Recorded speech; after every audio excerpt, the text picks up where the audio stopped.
ఇవాళ వ్యూస్ కోసం సబ్జెక్ట్స్ కోసం పార్టీల కమిటీ పోయిన ఛానల్లో చేసి దుష్ప్రచారం చేసి ఒకటి ఎక్కువ ఒకటి ఎక్కువ అని చెప్పేసి మనం ఎవరిని సపోర్ట్ ఏం కాలేదు కానీ మీడియా కూడా మారాలని నేను కోరుతున్నాను. ఆటోలు అనేది ఇప్పుడు ఎవరు చేంజ్ చేయలేరన్న. ఆటో అనేది పూర్తిగా నష్టపోయింది. ఆటో వ్యవస్థ అనేది చాలా ఇబ్బంది పడ్డది. అంతేగా ఫైనల్ చూసి మాట్లాడరు. మీరు కూడా ఎక్కడ అన్యాయం ఉంటే అక్కడ నిలబడి మాట్లాడరు. మీరు కూడా సపోర్ట్ చేయండి మీడియా తరఫున. మీరు కూడా ఆటో అన్ని కాని పనులు అన్న. వాళ్ళే నిలకడగలేరు. అట్టనే ఇప్పుడు 6 చచ్చిపోతే ఇంతవరకు దిక్కులేదు. చనిపోతారు. ఇది ఆగదన్న వ్యవస్థ అనేది. ఒకసారి ఇబ్బంది అయినప్పుడు పోతూనే ఉంటుంది, జరుగుతూనే ఉంటుంది. దానికి వాళ్ళే పెద్ద మనుషులు చట్టాలు చేసేటోళ్ళు చట్టాల కాడ కూర్చున్నప్పుడు వాళ్ళే ఆలోచన చేసి పేదోడు ఏంది బలిసోడు ఏంది చూసి మాట్లాడి చేసుకొని అందరికీ తగిన న్యాయం చేసేటట్టు ఉంటే ఎవరికైనా మంచి. ఫ్రీ బస్సు తప్పన నేనే కాదు, ఎవరు ఆడవాళ్ళు వాళ్ళు మహిళలే చెప్తారు ఫ్రీ బస్సు అనేది తప్పనేది. మాకు అనవసరంగా పెట్టి పథకం మాకెందుకు ఈ పథకంతో ఏం ఉపయోగం లేదు. అనవసరమైన పెట్టిన పథకం అనవసరమైన పథకం వాళ్ళే చెప్తారు. మేము చెప్పాల్సినది కూడా కొత్తగా ఏం లేదు. మహిళలే చెప్తారు మాకు ఉద్దయా తీసేయండి అని. వాళ్ళు తీయరు. వాళ్ళకి ఏంటంటే రాజకీయంగా లాభం కావాలి. లేకపోతే ఏం లేదన్న. అంటే ఎందుకు ఫ్రీ బస్ వల్ల గిరాకీ తగ్గిపోయిందంటే ఫ్రీ బస్సే మరి. కొంతమంది ఫ్రీ బస్సు కరెక్టే అంటున్నారు కదా. దేనికి కరెక్ట్? ఎవరికే అది దేని వల్ల అది కూడా ఫ్రీ పెట్టిండు. పప్పులు ఉప్పులు ఇవన్నీ రేటు అవి పట్టించుకోలేవాడు. మన ఎందుకు తీసేది మళ్ళీ. ఊర్లో ఉన్నాకైతే ఊరికే ఉపయోగం ఉండేది. అది వాడు ఎప్పుడోసారి ఎప్పుడోసారి ఊరు వెళ్తాడు. బయట పెట్టడం పోతే ఏమన్నా 20 లక్ష రూపాయలు జీతం ఉన్నా కూడా 78,000 జీతం ఉన్నా కూడా ఫ్రీ బస్కి పోతుంది. మాకు ఇటుకెళ్ళి హైటెక్ సిటీ డ్రాప్ ఉండే, డైలీ అయిన డ్రాప్ ఉండే. ఆ డ్రాప్ రేవంత్ రెడ్డి వల్ల పోయినట్టే కదా. ఇప్పుడు ఫ్రీ బస్ కోసం మాకు 5 నిమిషాలు లేట్ అయితే బాబు 3 సార్లు ఫోన్ చేసేది. ఇప్పుడు 15 నిమిషాలు 20 నిమిషాలు ముందు వచ్చి బస్ స్టాప్లో నిలబడుతున్నారు. ఇవన్నీ ఉన్నోళ్ళకి సోమను పోతే చేసినట్టే కదా. నేను బియ్యము ఇలాంటి నూనె బయట rate diesel already diesel rate తగ్గిస్తే అన్ని ఆటోమేటిక్ తగ్గుతాయి. ఆటో అంటే ఇంటి దగ్గరికి అయిపోయింది, బస్సు వెళ్ళదు కదా. అట్లా కదా అది ఆలోచించారు. ఆడికి రోడ్డు మీదకి వస్తున్నారు కదా మహిళలు. రోడ్డు మీదకి వచ్చి కూడా గంటల నిలబడుతున్నారు. ఇప్పుడు నేను సపోజ్ నేనే ఇప్పుడు 2 గంటల సేపు నిలబడాలి. బస్సులో వస్తుందని చెప్పి 4 లాస్ట్ ఆటోలో వచ్చింది. బస్సులో ఎక్స్ట్రా ఉన్నాను, ఆ బస్సులు తగ్గించారు. మీరు ఆటో వాళ్ళ విషయంలో ప్రభుత్వం ఏం చర్యలు తీసుకుంటే మంచిది అంటారు?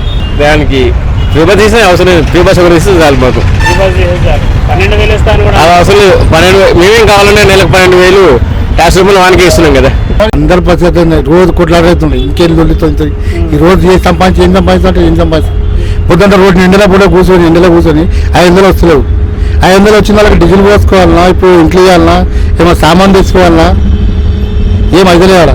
ఇంటికి పోవాలి నీళ్ళు ఒకటి రెంట్ అన్న 10,000 రెంట్ కట్టిన నెలకు 10,000 8,000 రెంట్ నడుస్తుంది. ఎక్కడ పోయినా రూములు ఇచ్చి కష్టమవుతుంది అందరికి. ఏదో కడతాం డీజిల్ పోసుకోలేము, పిల్లలకు చదివించుకోవాలి, అన్నీ ఉన్నాయి మాకు. ఏదైతే అయ్యే పైసలు కిరాకులు ఉన్నాయి. ఇంట్లో గ్యాస్ అయితే 1,200 గ్యాస్ ఇంటికి గ్యాస్ 1,200 ఎడికి వేస్తాను చెప్పండి. గ్యాస్ 1100 వేసిండు. అదే ఇబ్బంది అందరూ ఇబ్బంది సార్. ఒక్కరితో కాదు, ప్రతి ఒక్కరితో ఇబ్బంది. అంటే చాలా పథకాలు పెడుతున్నారు, మరి ఆటో వాళ్ళకి ఎందుకు పెట్టట్లేదు? అది ఆటో వాళ్ళకి ఏం పాగందో తెలియదు అన్న. పగానా ఏం దాది ఊరికి ఏం తెలుస్తలేదు. ఇంట్లో పక్కన వెళ్ళలేదు. ఇంట్లో ప్రతి ఒక్క ఇంట్లో వెళ్ళి నా ఒక్క ఇంట్లో కాదు, ప్రతి ఒక్క ఇంట్లో వెళ్ళేది. పొద్దుంటే పోతురు అడ్డ మీద ఏం చేస్తారు, ఏం చెప్పాల్సారు, ఎవరికైనా ఏం లేదు. చేసిన 500 డీజిల్ పోసుకోవాలా, ఇంట్లో బండి ఇవ్వాలా, అందరి పరిస్థితి అదే ఉంది. అది కొద్దిగా అందరం బతుకుతుండే, ప్రతి ఒక్కరు ఉండే కొద్దిగా చెప్పుకుంటుండే. ఇంత లొల్లి లేకపోయింది. ఇంట్లో ప్రతి ఒక్కరి ఇంట్లో లొల్లిది. నా ఇంట్లో కాదు, ప్రతి ఒక్కరి ఇంట్లో లొల్లిది. పొద్దుగా పోతురు 5 గంటలకు పోతురు. పొద్దుగా చేసింటే 800 రూపాయలకి అయితే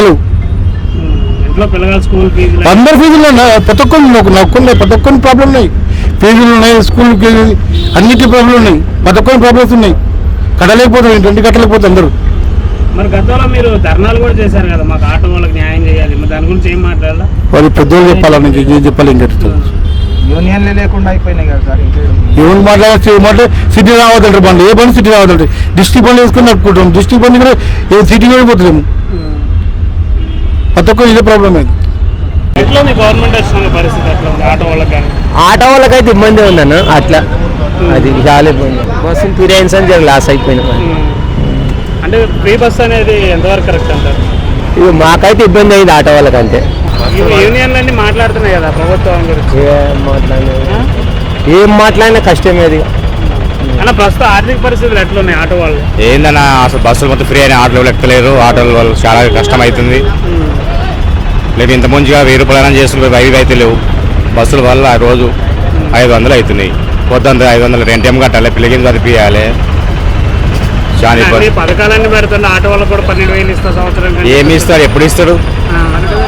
సంవత్సరం అయిపోయి ఇంకేమి ఇస్తాడు? ఇస్తాడు. అంటే ఇప్పుడు బస్సు ఫ్రీ అనేది కరెక్ట్ అంటారా రాంగ్ అంటారా? రాంగ్ అనేది చాలా రాంగ్ ఇది. అంటే చాలా మంది మహిళలు మాకు మంచి పథకాలు ఇచ్చారు అంటారు కదా. ఏదో మహిళకి ఎవరు ఎక్కుతారు, మహిళలు ఎక్కుతారు, కొట్టుకుంటారు, బస్సులో కొట్టుకుంటారు మహిళలే, వాళ్ళు వద్దు అంటారు. అంటే రానున్న రోజుల్లో మరి ఆటో వాళ్ళకి న్యాయం చేస్తారంటారా లేదా? ఏం చేస్తారు ఆయన, చేసేట్లేదు ఆయన. మా అమ్మ లాజ్ చేస్తున్నారు అది. అంటే ఇప్పుడు ఉన్నపాటికి ఎన్నికలు వస్తే మళ్ళీ వచ్చిందంటారు కాంగ్రెస్? ఉన్నవారు కానీ రాని అంత మేము అయినవి ఆయన ఓటేం గెలిపియం. ఇక కేసీఆర్ తెచ్చుకుంటాం, కేసీఆర్ తెచ్చుకుంటాం ఈసారి. Okay right. గవర్నమెంట్ వచ్చినాక ఆటోల పరిస్థితి ఎలా ఉంది? ఆటోల పరిస్థితి ఏం లేదన్న. ఆటో లేదు, 800 వెయ్యి చేసేవాళ్ళం 400 300 అవుతుంది. ఫ్రీ బస్సులు. ఎన్ని సంవత్సరాల నుంచి ఆటో తోలుతున్నారు? నేను 18 సంవత్సరాలు అవుతుంది ఇక్కడ. 18 సంవత్సరాలలో మీకు ఇప్పుడున్న నష్టం ఎప్పుడు జరిగిందా? జరగలే. అంటే ప్రభుత్వం మా జోలికి గవర్నమెంట్ రాలేదు, ఎవరు కూడా మాకు ఎఫెక్ట్ చేయలేరు. ఈ రేవంత్ రెడ్డి కాంగ్రెస్ సర్కారు ప్రాబ్లం చేస్తుంది. ఫ్రీ బస్సులు వాళ్ళు కూడా తప్పు కాదు, కానీ ఫ్రీ బస్సులు పెట్టి ఒక్క సైడే చూసిరు అట్లా, మా సైడ్ చూడలేరు వాళ్ళు గవర్నమెంట్. ఆటోలు ఎట్లా పరిస్థితి ఎట్లా మరి ఏంది ఆటోల పరిస్థితి? ఫ్రీ బస్సులు అయితే ఆలోచన చేయరు, లేడీస్కు ఫ్రీ అని వన్ సైడ్ ఆలోచన చేసారు. అంటే కరెక్ట్ అంటారు రాంగ్ అంటారు? రాంగ్ అన్న. బెనిఫిట్ ఎట్లుంటే అట్లా మాట్లాడతారు కదా. మాకైతే మంది కూడా కొట్లాడుతున్నారు కదా బస్సుల కోసం. అవునవును, లేడీస్ గొడవలు అవుతున్నాయి సీట్ల కోసం, ప్రాబ్లమే అన్న. ఫ్రీ బస్సులు తీసేస్తే మాకు కొంచెం ఉపాధి ఉంటుంది. అంటే ఇప్పుడు ఆటో వాళ్ళకి ఆర్థికంగా దెబ్బ దెబ్బతీస్తుంది. 300 500 తోటి ఏమవుతుంది అన్న? హైదరాబాద్లో స్కూల్ ఫీజులు కట్టాలి, రెంట్లు కట్టాలి, ఆటో ఈఎంఐ. ఆటోలో కూడా ఊరు చివరి నడపాలి అని చెప్పేసి అన్నారు. రింగ్ రోడ్ బయట మళ్ళీ అది రెండో రింగ్ రోడ్డు దగ్గర ప్రజలు ఎందుకుంటారు? ఉండరు కదా.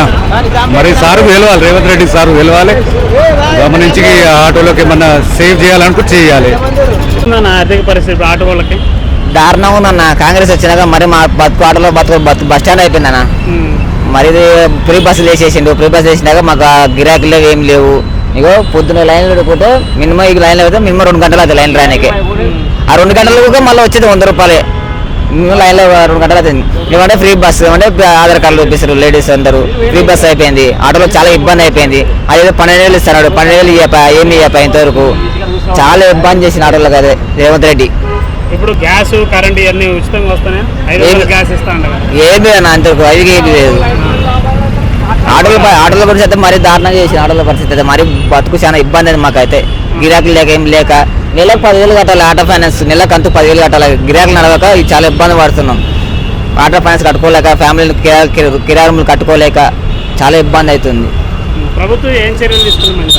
ఏం తీసుకుంటానా మధ్యలో చేస్తాం ఇస్తామని 12,000 ఇస్తా అని చెప్పి ఇంతకు ఏం లేదు. మళ్ళీ దాని గురించి మళ్ళీ ఆటోల గురించి ఇంతకు మాట్లాడలేదు. ఎంతోమంది ఆటోలో ఎంతోమంది ధర్నా చేసారు, ఎన్ని చేసారు, కానీ రేవంత్ రెడ్డి మాత్రం ఆయనకు ఏమేమి అనిపిస్తలేదు.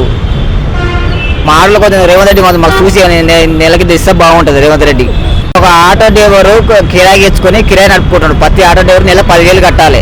ఈ రేవంత్ రెడ్డి ఫ్రీ బస్ చేసినాక చాలా ఇబ్బంది అయిపోయింది. ప్రతి ఆటో డ్రైవర్కు బతుకు మొత్తం దారుణం అయిపోయింది. రోడ్డునే వచ్చి అంతా రేవంత్ రెడ్డి కలకరించి మాకు ఏమైనా చేస్తే బాగుంటుంది రేవంత్ రెడ్డికి. అంటే ఇప్పుడు ర్యాపిడో ఊబర్ ఇవన్నీ ఉన్నాయి కదా, వాటి వల్ల కూడా నష్టం. వాటి వాళ్ళకి చాలా నష్టం వస్తుంది. అందరూ ర్యాపిడ్ బైక్ వాళ్ళు అందరూ ఆటోలు అంతా చేస్తే మాకు చాలా ఇబ్బంది అయిపోయింది. ఓలా బోర్కు చాలా ఇబ్బంది అయిపోయింది. తీసేయాలని కోరుకుంటున్నాను. ఓలా బోర్ అంటే అవి తీసిస్తే బాగుంటుంది అన్న. ఫ్రీ బస్ వచ్చినాక ఎట్లుందన్న ఆర్థిక పరిస్థితి? ఇది బస్సు వచ్చినాక అయితే ఆటోలో మొత్తం దారుణంగా ఉంది చాలా. అసలు దండలు అయితే ఏమైతే పొద్దున్న నుంచి సాయంత్రం దాకా నడిపిస్తే 500 600 అవుతుంది. మళ్ళీ గ్యాస్ వేపించుకోవాలి బండ్లా. ఏం మిగులుతున్నాయి అన్న? 400 మిగులుతున్నాయి, 400-500 ఏమైతే చెప్పం. దాంట్లో ఇంటికి రాయాలి అన్నీ కట్టుకోవాలి, ఇంటి కిరాయిలు, స్కూల్ ఫీజులు, పిల్లలవి అన్నీ కట్టుకోవాలి. మా ఖర్చులు, ఇంటి ఖర్చులు అన్నీ కట్టుకోవాల్సి వస్తుంది. ఫ్రీ బస్సు ఉంటే మంచిదంటారా తప్పండి? మంచిదంటే ఇప్పుడు మనలను కూడా చూడాలి కదా గవర్నమెంట్. నువ్వు ఫ్రీ బస్ పెట్టింది కరెక్టే, మమ్మల్ని కూడా చూడాలి కదా. మరి బీఆర్ఎస్ ఉన్నప్పుడు ఎట్లుండే? బీఆర్ఎస్ ఉన్నప్పుడు మాకైతే మంచిగానే ఉండే అన్న, ఏం ప్రాబ్లం లేకుండా. ఆటోలో అసలు పోలీసులు కూడా ఆపకుండా ఆటోలు ఎవ్వరు అసలు ఆటోలో జైలుకే రాకుండే. ఎప్పుడైతే కాంగ్రెస్ ప్రభుత్వం వచ్చిందో అప్పటి నుంచి మొత్తం ఇక షురువైంది. టీఆర్ఎస్ ఉన్నప్పుడైతే మంచిగానే ఉండే, ఎందుకంటే ఎవరు మాకేం హాని చేయలేరు. మా అంతా మేము నడిపించుకున్నాం, మంచిగానే ఉన్నాం. అంటే 12,000 కూడా ఇస్తా అని చెప్పింది కదా. ఏదన్నా 12,000 ఏమి ఇచ్చింది చెప్పు? సంవత్సరం మీద అయిపోయింది. 12,000 ఏడు ఇచ్చింది చెప్పు? ఇస్తా అని చెప్పారు, ఇచ్చిర్రా? ఇయ్యలే. అన్ని పథకాలు కూడా అమలు చేసే పరిస్థితి కనపడలేదు. పథకాలు ఏమున్నాయన్న? ఫ్రీ బస్ ఒకటి చేసిండు అంతే, ఇంకేం చేసిండు ఆయన? ఏం చేయలేదు.